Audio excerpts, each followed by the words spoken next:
Rodman with Field Trips with Sue Family Travel Blog, and we are with Danny Schmidt at Historic Jamestowne, and we are actually at the archaeological dig. Danny, thanks for meeting with me. Alright, here we are at the site of the first church that the colonists built inside James Fort, and they built this church in started building this church in January of 1608. We know it's that church because the dimensions of what we found matched the dimensions of what the colonists said the church would be. 60 feet long by 24 feet wide. Oriented east-west, which is the proper orientation for a Christian church, and then we had 4 burials here in the east end marked by these black crosses. This is the chancel end of the church. It would be reserved for the communion table as well as the burials of the most important colonists to die during the life of this church. This church stood here from 1608 until 1617 when it starts to fall into disrepair, and then they moved the location of the church over here to the east where we see the reconstructed church today. And again, that is where the first General Assembly convened in 1619. And then back to this church, this is where in April of 1614, Pocahontas was married to the colonist John Rolfe. Now recall, she was the daughter of Chief Powhatan, who oversaw a large confederacy of Virginia Indian tribes within this region. John Rolfe was also famous for being the English colonist who introduced a strain of tobacco to this region that he acquired from the Caribbean, and that was the tobacco strain that took off, that became the cash crop that ultimately saved this colony. Now, as far as these 4 burials go, we knew they should be very important English colonists because of where they were located, so we decided to investigate a few years back, and boy were they ever important. That story was told through artifacts that were found with many of these burials, as well as through forensic analysis of the bone. So, starting with the burial closest to me right now, this guy, I should add all 4 were male. This burial here was the only one of the 4 not buried in a coffin. He was oriented with his head to the east and his feet to the west. He was on his back. That's a bit odd because most people are facing the other way, so their feet are going east, their head's going west, and that's so with the second coming of Christ. You sit up to face the rising sun to the east and Jerusalem, okay? But this guy is going the other way, evidently in a chancel or in burials. If clergy, if they were paying attention to tradition, sometimes clergy would be going the other way, so that with the second coming of Christ, they'll sit up to face the west, which is where their congregation is, to sit up and face the congregation. So this guy was 39 years old about when he died. That's what the forensic evidence told us. You can tell that through dentition, through the remains. And we know that the first Reverend, the Reverend Robert Hunt, was about that age when he died in 1608. So he was a pretty humble guy. Maybe that explains why he was not in a coffin. He was just wrapped in a shroud. We believe strongly that this is the burial of the Reverend Robert Hunt. Hopping to the next guy, he's going the right way. Feet to the east, head to the west. He's on his back, and he's in a very fancy anthropomorphic human-shaped coffin, the earliest of its type to be found in North America, I believe. And he is going to be a knight. Sir Ferdinando Wayman dies at age 35. And why do we think he's that knight? Well, one reason is the ages match, but also when you eat lead, when you ingest lead, which you don't want to do, it stays with you. It accrues in your soft tissue and in your bone and stays throughout life.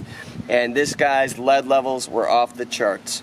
If you were an English knight, you were poisoning yourself and you didn't know it because you had access to pewter spoons, pewter bowls. Pewter was heavy in lead and had a lot of tin as well, but had sometimes as much as 20% lead. So they were poisoning themselves, didn't even know it.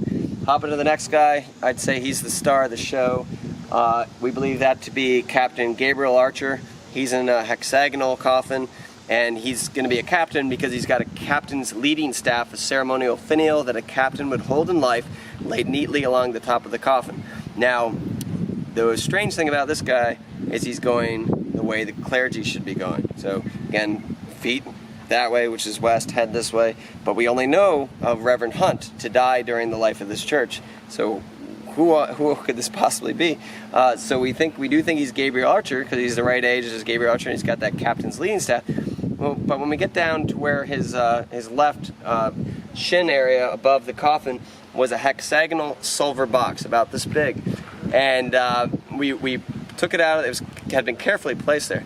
So when we removed it, we did a scientific test right away, which was we tilted it, and there were loose objects in the hexagonal box. It underwent about 100 hours of conservation. It was all cleaned up, silver, shiny silver, but the sliding lid would not budge. It had been frozen shut through corrosion. We've all seen Indiana Jones and the Raiders of the Lost Ark. You know, the last thing we want to do is open a sealed box, right? But we could see inside the box anyway, and we could do that through micro CT scans. So that's three-dimensional X-rays. We had some vendors who helped us out. We saw 7 splinters of human bone in the box, as well as 2 lead objects that were globular, one of which was hollow. Those 2 objects fit together in a 3D computer program. You can play with these. Pull them together, and they form the shape of what's called an ampulla, which is something a Catholic pilgrim would pick up on a pilgrimage. And they would be filled with holy water, blood, or oil associated with the saint. The bones would also be associated with the saint. So what we were dealing with is a religious reliquary, something that would have been Catholic in origin and probably stayed Catholic, because into this guy's background, you're not supposed to be Catholic anymore in England. It's punishable by prison time or fines. His parents were Catholic to the core. They were repeatedly fined for not attending the Church of England. And this is where we get into crazy Danny conspiracy time. Gabriel Archer here went to Cambridge, where there was an underground movement to recruit priests. If I knew who his parents were, I would have gone gunning for this guy to recruit him. He may be a priest. He never married, no kids. Again, think back to his orientation. Maybe he was a secret priest here at Jamestown. The president of the colony, when he died, George Percy, his brother and uncle were implicated in the gunpowder plot, which was the Catholic conspiracy, blow up Parliament. That was the Guy Fawkes conspiracy. His uncle, Percy's uncle, was executed. So it is quite possible that the president of the colony, when Gabriel Archer died, was Catholic as well and looked up to Archer as a spiritual leader. Again, this is just my opinion, and yes, it's kind of crazy. We need to make an HBO miniseries. So this is the final guy down here. Oh, by the way, Archer, his nemesis was John Smith. These guys hated each other, and Archer went back to England after surviving 1607, then came back here again. Most people didn't survive 1607, so you almost got to be fanatical to come back here again. But somebody around that time is passing off information with direct knowledge of this colony to a Spanish ambassador in London, Pedro de Zuniga, who's then passing it to King Philip in Spain. So there's a spy network going here. Would not be the least bit surprised if this guy is up there in that spy network. All right, last but not least, the final burial is another captain, Captain William West, also buried in one of these anthropomorphic or human-shaped coffins. He was a relative of Sir Ferdinando Weyman. West was killed in his early 20s fighting the Virginia Indians, where Richmond is today. We are obviously assuming that they brought his body back here. His uncle was in charge of the colony at the time, Lord Delaware, so it makes sense that they would bring him back here.